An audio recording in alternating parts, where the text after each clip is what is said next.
तर ते शैलयात्रेच्या निमित्ताने श्रीशैल्य पर्वताजवळ असलेल्या कर्दळी वनात अदृश्य झाले। या घनदाट हरदळीच्या वनात स्वामींनी सुमारे 300 वर्षे कठोर तपश्चर्या केली।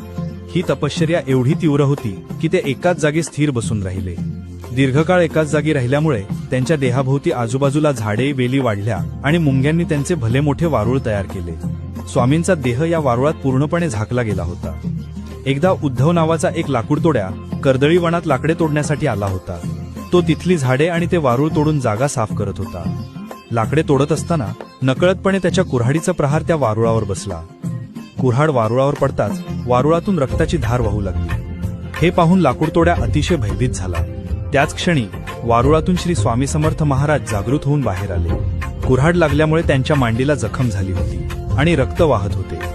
तपस्वी महापुरुषाला आपल्या हातून इजा झाल्याचे पाहून लाकूडतोड्या घाबरला आणि स्वामींच्या पायावर पडून क्षमा मागू